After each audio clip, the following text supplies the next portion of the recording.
Hello दोस्तों, एक नए क्वेश्चन में आपका स्वागत है। इस क्वेश्चन को भी इंग्लिश मीडियम वाला और हिंदी मीडियम वाला जो भी बच्चा हो सब करेंगे से, ठीक है ना।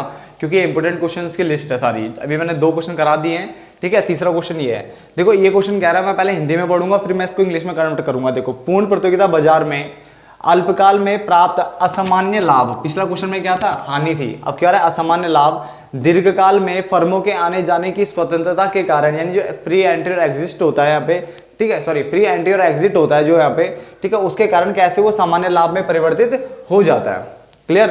तो उसने बोला देखो कि यहाँ पे क्वेश्चन क्या, हमारे पास क्वेश्चन ये है कि अगर परफेक्ट कंपटीशन मार्केट के अंदर, परफेक्ट कंपटीशन मार्केट के अंदर अगर शॉर्ट रन में अगर आपको एबनॉर्मल प्रॉफिट हो रहा है, परफेक्ट कंपटीशन मार्केट के अंदर अगर आप शॉर्ट रन, जब टाइम पीरियड कम होता है उसमें अगर आपको क्या हो रहा है, एबनॉर्मल प्रॉफिट हो रहा है, तो वो कैसे लॉन्ग रन में, किसमें, लॉन्ग रन में वो नॉर्मल प्रॉफिट में कन्वर्ट हो जाता है। जब लॉन्ग रन आएगा तो कैसे वो नॉर्मल प्रॉफिट में कन्वर्ट हो जाता है, किसके कारण, फ्री एंट्री और एग्जिट के कारण फर्मों के। क्लियर, यहां तो कोई दिक्कत नहीं। तो क्वेश्चन ये था, देखो आंसर क्या है, क्योंकि ये इसलिए ऐसा होता है क्योंकि अल्पकाल में अगर आपको असामान्य लाभ हो रहा है, यानी आपको अबनॉर्मल प्रॉफिट्स हो रहा है, तो जो बाहर की जो फर्में होगी ना, वो उनको लालच आएगा कि यार हमें भी यहाँ एंटर कर लेना चाहिए, ठीक है ना। और हमने पढ़ा है यहाँ पर तो फ्री एंट्री और एग्जिट होता है, तो कोई भी आ सकता है। तो उसने बोला नई फर्म में प्रवेश करने लग जाएगी, यानी न्यू फर्म यहाँ पे एंटर करेगी।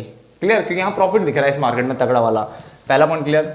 जो पुरानी फर्में हैं क्या वो हाथ हाथ धरे बैठे रहेगी, नहीं, वो क्या करेगी, अपने फैक्ट्री को या अपने प्लांट को क्या कर देगी, बढ़ाएगी, यानी एक्सपेंड करेगी, विस्तार करेगी। तो ये पुरानी फर्में क्या करेगी, प्लांट के आकार में क्या कर देगी, वृद्धि, यानी अपने जो प्लांट है उसको एक्सपेंड करेगी, यानी क्या, एक्सपेंशन करेगी, उसका विस्तार करेगी। क्लियर हो गया। नई फर्मों के प्रवेश के कारण और पुरानी फर्मों के प्लांट के आकार में वृद्धि करने के कारण जो आपकी जो पूर्ति है, यानी फर्मों की जो पूर्ति है, यानी जो सप्लाई है, उसमें क्या हो जाएगी, वृद्धि। जो पिछला क्वेश्चन किया था उसमें क्या हो रही थी, कमी। और पूर्ति में वृद्धि होने के कारण ही अल्पकाल में जो आपको असामान्य लाभ प्राप्त होता है वो दीर्घकाल में किस में कन्वर्ट हो जाता है, लॉन्ग रन में वो नॉर्मल प्रॉफिट में कन्वर्ट हो जाता है। सबसे इंपॉर्टेंट क्वेश्चन से याद रखना है, ठीक है। देखो मैं इसका भी डायग्राम बना के आपको दिखाता हूं फटाफट से। इसका डायग्राम बना लेते हैं।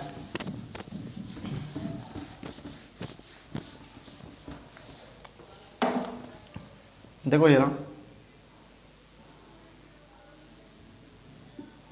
x 0 y, यहाँ पे मैं प्राइस यानी कीमत ले लेता हूँ, यहाँ पे क्वांटिटी यानी मात्रा की बात कर लेता हूँ, ठीक है। 0 बोल दिया, फिर दोबारा देखो मैं वही चीज़ यहाँ पे भी मान रहा हूँ।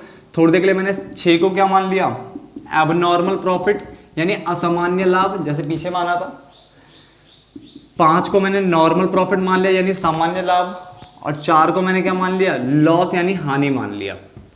क्लियर है। एबनॉर्मल प्रॉफिट, नॉर्मल प्रॉफिट और लॉस, असामान्य लाभ, सामान्य लाभ और हानि। क्लियर हो गया। ये मैंने पिछली बार भी यही माना था, सेम वही मान रहा हूँ।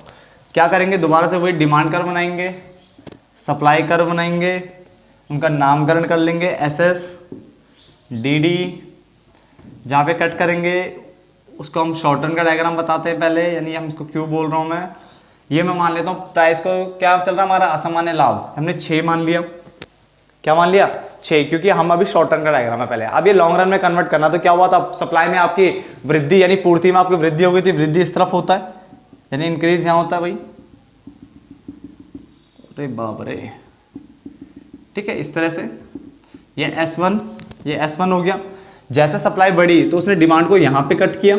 इस बार देखो ना, डिमांड कर को सप्लाई यहाँ कट कर रही है, और अगर मैं इसको मिलाऊं डॉट डॉट करके नए वाले को इस तरह से, तो देखो ये नीचे गिर गया है, और 6 के नीचे तो भाई साहब 5 है, पिछले वाले में बढ़ गया था, है ना, तो ऊपर पहुंच गया था, यानी ये एबनॉर्मल प्रॉफिट से कहाँ पहुंच गया भाई साहब, नॉर्मल प्रॉफिट में पहुंच गया, ठीक है ना। और आपकी सप्लाई तो देखो बढ़ी रही है, साफ साफ दिख रहा है, क्वांटिटी में इंक्रीमेंट आ गया, क्योंकि सप्लाई बढ़ेगी। क्लियर। चाहो तो आप इनको भी नाम दे सकते हो, E1 दे दो, जो आपको अच्छा लगे वो आप दे सकते हो। क्लियर है ना। तो ये डायग्राम हो गया। ये किसके कारण हुआ, क्योंकि पहली चीज न्यू फर्म एंटर कर गई, पुरानी फर्मों ने एक्सपेंड कर दिया अपना बिजनेस, है ना, एक्सपेंशन कर दिया उसमें, जिसके कारण आपकी सप्लाई बढ़ गया। सप्लाई बढ़ाई जैसे मैंने, वैसे मुझे पता चल गया मेरा क्या है, ये अब नॉर्मल जो प्रॉफिट हो रहा था वो कहाँ कन्वर्ट हो गया, नॉर्मल में। और जो पिछला डायग्राम था वहां पहले हमने जो बनाया था, क्रॉस लगाया था, वहां पे हमने 4 माना था, 4 मतलब लॉस था। फिर हमने सप्लाई जब कम करी तो वो किस में कन्वर्ट हो गया था, ऊपर पहुंच गया था वो, तो 5 हो गया था, नॉर्मल प्रॉफिट में। तो दोनों केस क्या है, एक में असामान्य हानि हो रही है, सॉरी एक में हानि हो रही थी तो आप सामान्य लाभ में पहुंचे, दूसरे में असामान्य लाभ हो रहा है तो सामान्य पहुंचे, नहीं दोनों कैटेगरी में आपको सामान्य पे पहुंचना है। क्लियर हो गया ना? तो आप इसको आराम से कर सकते हो। बाकी परफेक्ट कॉम्पिटिशन की जो डेफिनेशन होती है या फिर हिंदी वाले बोलो तो पूर्ण प्रतियोगिता बाजार की जो परिभाषा होती है वो आप अपने चैप्टर से लिंक कर सकते हो। बट ये क्वेश्चन कराने जरूरी थे क्योंकि ये काफी इंपॉर्टेंट हो जाते हैं, ठीक है, बीए बीकॉम लेवल में तो खासकर पूछे जाते हैं क्वेश्चन, ठीक है ना। तो और आप ये 11th में भी पूछ लिया करते हैं कुछ टीचर्स, तो इसलिए पढ़ लेना चाहिए इनको। डन। तो मिलते हैं फिर किसी एक नए पार्ट में, तब तक के लिए धन्यवाद दोस्तों।